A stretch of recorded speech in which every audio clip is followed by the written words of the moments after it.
All right, game 3 of our opening segment, 6-2 Tulane at 3-5 Charlotte. Thursday night, nationally televised, 7:30 ESPN. This is the first ever regular season game for the 49ers on ESPN, but they do open up as a 16-point home underdog.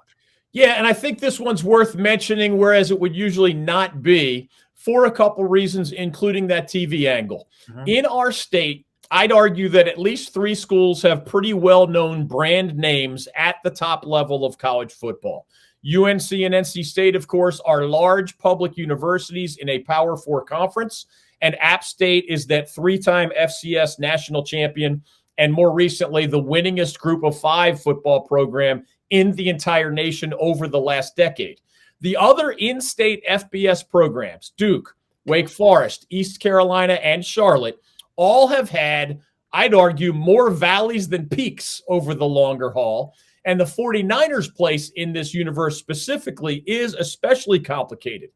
Unlike even Duke, Wake, and ECU, which all have, to steal a Bruce Springsteen song title, glory days and plenty of gridiron legends to celebrate and a multi-generational fan base and tradition to build upon, Charlotte rebooted its football program only 11 years ago, and they have only 1 winning season and 1 bowl trip in their entire history. On top of that, whereas App State has an especially passionate following in the mountains of North Carolina, and ECU gets plenty of attention, good or bad, in eastern North Carolina, the 49ers are right there in Charlotte, our state's largest city, obviously, where their place in the sports pecking order locally there is far, far, far behind the NFL and the Carolina Panthers, the NBA and the Charlotte Hornets, all sorts of the locally based NASCAR teams and associated headlines in that sport, the relatively new Major League Soccer franchise,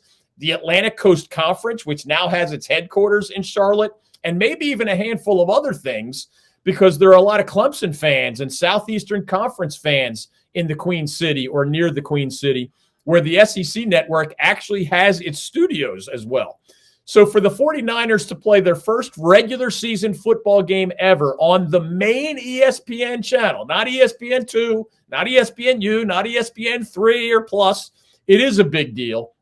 And I saw that ESPN is even going to broadcast an edition of its famous SportsCenter program from the Charlotte campus on Thursday afternoon with the veteran studio host Matt Berry running the show. So that should be fun. I imagine the students will turn out well for that as well as the game. One more reason to get excited for those who don't follow the American Athletic Conference all that closely is that Tulane, the opponent Thursday night, the visitor, might be the best team in that league. So it is a fantastic opportunity for Charlotte coach Biff Poggi and his guys to maybe make a massive statement on national TV just a short time after they pushed Memphis, another quality team in the AAC, to the limit before falling 30-28 to the Tigers in Memphis.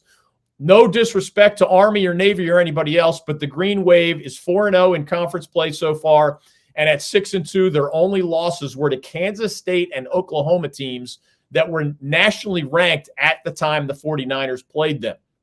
The Green Wave rather played them. Tulane is averaging more than 40 points per game, and the Green Wave has a sophomore running back named Makai Hughes, you'll see on Thursday night, who's about to surpass 1,000 rushing yards for the second season in a row.